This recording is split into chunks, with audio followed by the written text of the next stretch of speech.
Now we're going to discuss one person who pushed for the dismantling of USAID. Peter Marocco, he was a former high-level State Department official in the first Trump administration and then had a senior post at USAID. There, according to ProPublica, he, quote, attempted to delay or halt dozens of programs, including those that benefited Bosnia and Herzegovina's unified government, and reinvent the agency to better align with his version of US foreign policy. That agenda, former colleagues told ProPublica, was overtly militaristic and Christian nationalist. The complaints about Morocco alarmed agency leaders so much that they significantly curtailed his duties in the waning months of the administration.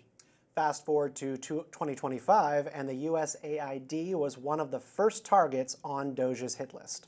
Here with us now is Anna Barry-Jester, co-author of the piece in question. Trump official destroying USAID met with Christian nationalists abroad in defiance of US policy. That's a long headline, but a great piece, and she will explain who Peter Marocco is, what he did, and the impact he has had. So welcome, Anna, and just sort of flesh out this part for us, particularly, I think, the reference that we made in the introduction to the kind of Christian nationalist elements within this person's record. Yes, thank you so much for having me. So Peter Marocco is currently the Director of Foreign Assistance at the State Department. He has also delegated the power of the Deputy Administrator at USAID, and he is largely in charge of the dismantling of USAID that has been going on. According to multiple sources we spoke with, while he was on a trip to the Balkans in 2018, he secretly met with Bosnian Serb separatist leaders. According to sources, this was done without the knowledge or permission of the ambassador. And the important thing here is that some of these separatist leaders were under US sanction at the time for actively obstructing an agreement the US had helped to broker in the late 1990s to bring peace in Bosnia and Herzegovina. What is your working definition of Christian nationalist as it pertains to Bosnian politics? And I ask that because it's sort of a boogeyman buzzword. It comes up in a couple of different debates in the US. What are you basing that off of, and what does it mean? Right, this is a great question. So Bosnia has three significant populations. They have a Catholic Croat population, a Bosnian Christian Serb population, and a little over 50% of the country is Bosniak Muslim. There has been a lot of tension between these groups, and that led to a war in Bosnia in the 1990s.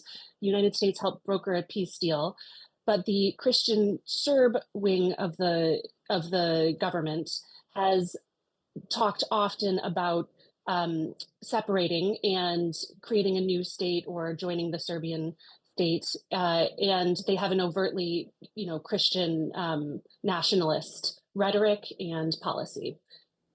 And just to be clear, Anna, what is his role now? I mean, we mentioned in the introduction him having some influence on the dismantling and the hollowing out of USAID. Could you just explain how that works, what his part in that is? Yeah, I mean, we've been told that Peter Marocco is the most powerful person at the State Department right now. He drafted the initial memo that stopped all foreign aid. He has been instrumental in opening the doors to Doge and Elon Musk. He is actively involved in putting nearly all of the staff at USAID on leave and essentially stopping all foreign aid programs that are in the United States right now. So, sorry, just to cut across my colleague here, but in relation to that point, so the argument essentially, or your thesis, is that this stuff that he did in Bosnia and in the Balkans was emblematic of a broader view that he has, which is militaristic and Christian nationalist in nature, and he's now enacting those kind of values in his current role.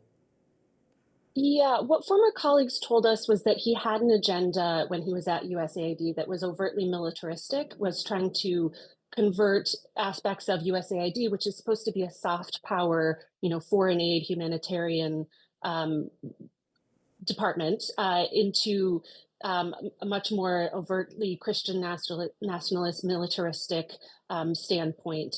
They also said they felt like You know, he is, and this is in the words of former and current colleagues, that he has a campaign of retribution against people who blocked his earlier efforts. So while he attempted to do some of these things in the previous administration, they feel like he now has unfettered access to make whatever changes he wants to USAID. I read your piece, and ProPublica's reporting is always fantastic and in-depth. And my takeaway from this was that everyone probably involved in politics in Bosnia are all post-Soviet communist thugs at their core. And I don't like Peter Marocco sort of liaising with these people in any way. I think that's generally bad. But it's framed as a break with U.S. policy.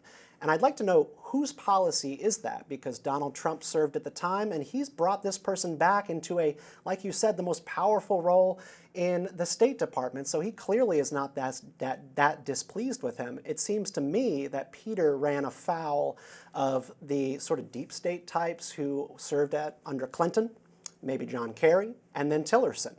What happened here? Right. So we were not here to pass judgment on Bosnian politics in any way. What we understand, though, is that Morocco was doing things that were out of compliance with US policy, including sanctions that the Trump administration had placed on Dodik, the president of the Bosnian Serb region within Bosnia. For actively obstructing this agreement that's called the Dayton Agreement that the U.S. Had helped to broker. And so, yes, there are longstanding policy, including through the first Trump administration, that these actions were not in compliance with. Did you reach out to Morocco for the piece, and if so, did you get any response from him? Yes, we have reached out repeatedly with questions for this piece and others, and have not received any response from Peter Marocco. And in relation to where USAID stands right now, is your assumption, given that the views that you ascribe to him from your reading of his record, your assumption is that he would be pretty happy about the effective dismantling of USAID because it would comport with his overall worldview? So there are multiple lawsuits filed against the Trump administration's actions with USAID, which has really largely dismantled this agency. It once had, almost 14,000 employees. The vast majority of them have been fired or placed on administrative leave, although the courts have intervened and temporarily stopped that broad use of administrative leave. The courts have also ordered that the administration restore several foreign aid projects, in particular those that predated the Trump administration. Morocco himself has filed declarations in these court cases saying that what the employees say is not true, that there are many people who've testified that they were in war zones and were suddenly cut off from their email and access to safety programs and protocols. He has said he doesn't believe that to be true. And additionally, he filed another declaration saying that even though the courts told the administration to reinstate programs and funding for foreign aid, he has said that they are not doing that. They're not going to do that. They believe they have the authority to continue to withhold that aid. Anna Barry-Jester of ProPublica, we really appreciate you joining us on Rising.